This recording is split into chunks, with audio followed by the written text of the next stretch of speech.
Good morning and welcome back to the morning commute with Opie living in the city. It is a beautiful Tuesday morning and it's already 93 degrees outside. So dress comfortably and get your exercise done early. Stay hydrated and don't get too much heat. I'm not sure what the high is today, but I imagine it's going to be, it's not cloudy, it's the end of July, so probably like 115-ish. So, we had a wonderful weekend at home. We spent some time with friends and family.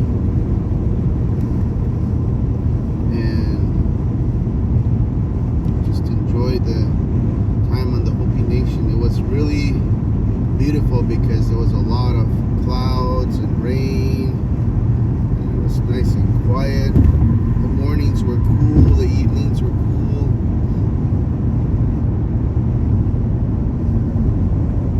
And we got a lot of work done. There's always stuff to do out there if you want to maintain your property. There's always trash to pick up. Cleaning up, hoeing weeds in your field. And I put in I had to redo several of the posts for my new project. And now I'm at the stage where I'm trying to figure out how high I want it to be inside and how much space I would like.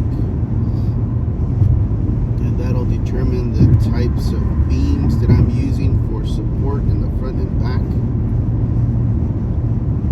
how many openings I want, and the type of trusses that I'll need.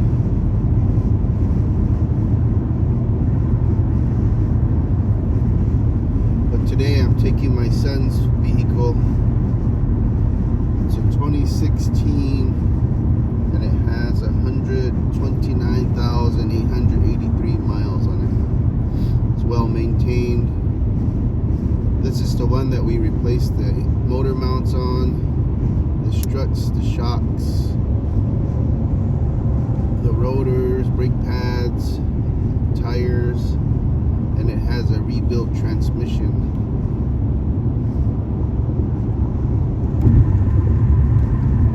So it'll last. The last time we took this out home, we also did an oil change.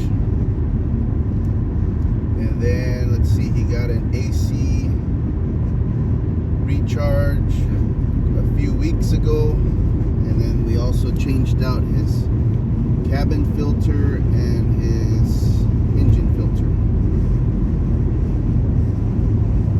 Check out that beautiful sunrise. Lolma, and so I went and grabbed a couple cups of coffee and also some Gatorade, Powerade stuff, along with some cash because I'm going to get I'd like to get some breakfast burritos from the local vendors today. And yesterday on the way back we stopped by Filiberto's on the northwest corner of McDowell and 43rd Avenue. We were trying to decide what we wanted to have for lunch/dinner, and so we decided on that place. But the beans were sour or something, and so the meals, we both got taco plates. Mine was supposed to be the chicken tacos, and the missus, I believe she got some carne asada tacos.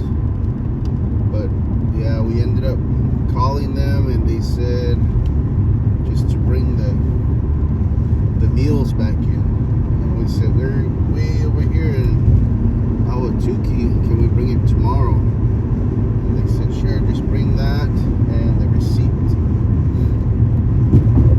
So we plan to take those back today because we didn't want to get sick. So beware of the Filibertos on 43rd and McDowell. I hope that's not a standard thing there.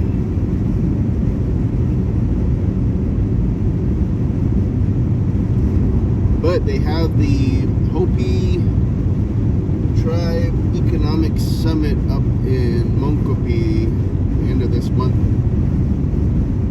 I don't know how many of you are going or plan to go, but there's supposed to be a presentation by an individual who worked in the tribe's realty office for, I want to say, like 15 years.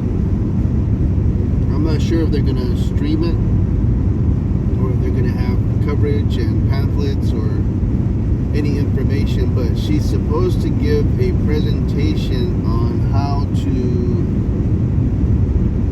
get land for your business venture or ventures, however motivated you are. And so that, I thought that would be a key reason to attend. I'm not sure if they're still accepting registration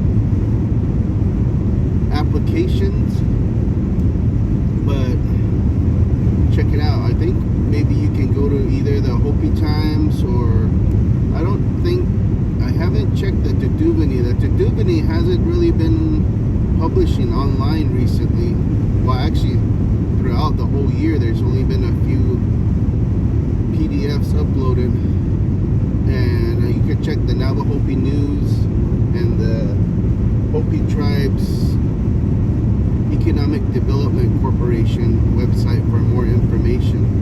I was on there a few weeks ago and I didn't see anything, but hopefully there's some information on there right now.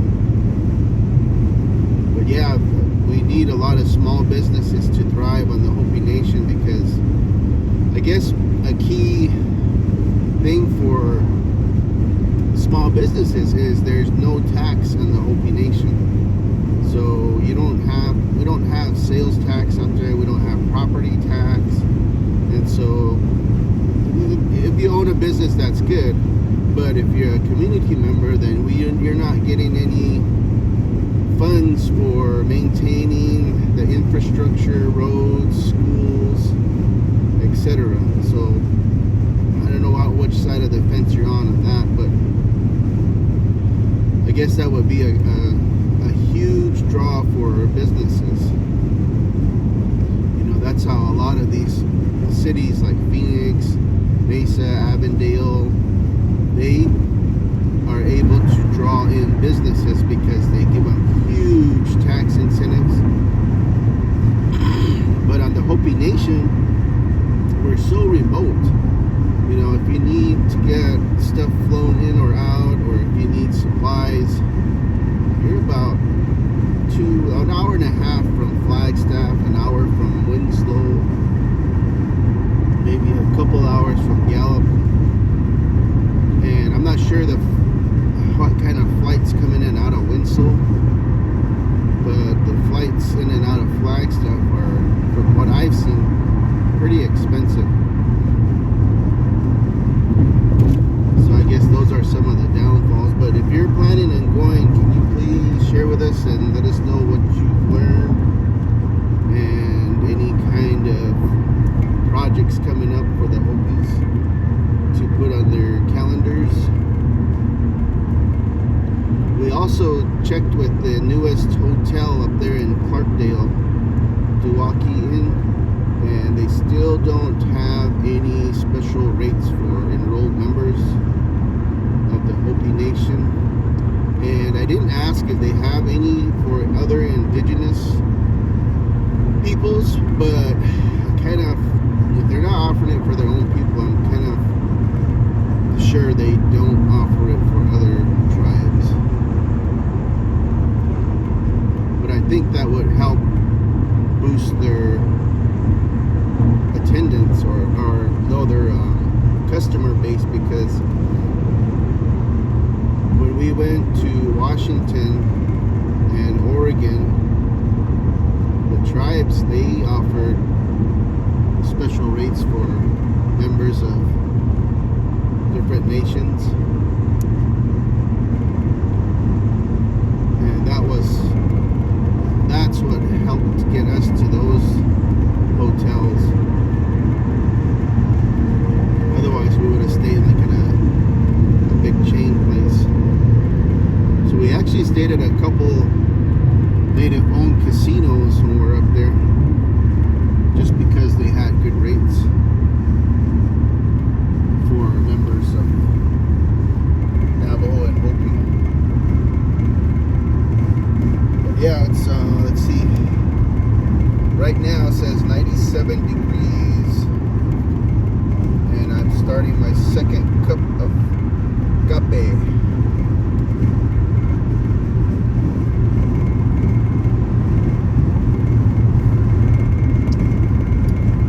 We're gonna have some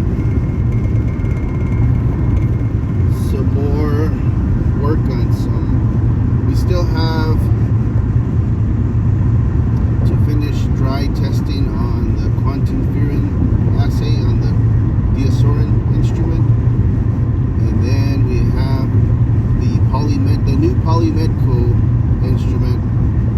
I just need to build a new test for that and make sure that it's in its permanent place with the UPS device hooked up. And then I gotta get the MAC address and give that to our IT folks and have them map it to the appropriate Ethernet port. And then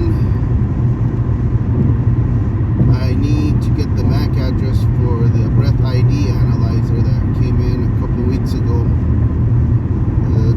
They said they're gonna have the training or installation person get that once they set it up, but we have a location for that. They don't have a UPS device for that, so whenever they have their power test, that's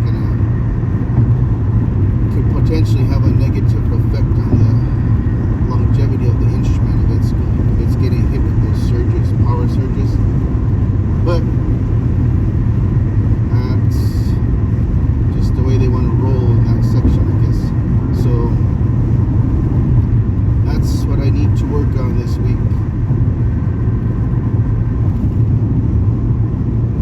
I forgot to get some footage for you guys of the studio.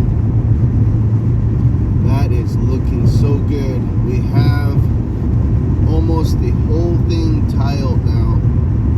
We're just working on the entrance area, and I need to price some doors for that, some pre-hung doors. It's all painted. The bathroom is ready. Bathroom's tiled. It has a new shower, a new sink.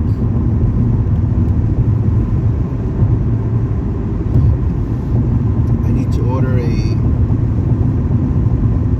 mattress, or no, a bed stand, or a frame mattress stand.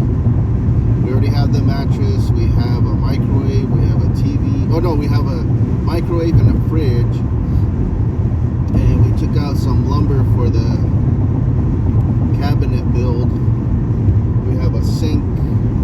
So now I need to also look for some ceiling fans for the main house, the studio, and then I need to get a wall mount for the TV along with a smart TV, and possibly a Wi-Fi booster, but I'm not sure. I hope the tribe can hurry up with the finalized installation and hookups to the homes for the fiber optic cable. That would really help, because a lot of times, I mentioned before, when we have multiple people trying to watch the smart TVs, trying to stream, it starts to lag. That's why we shouldn't be all watching TV, huh? We should be outside.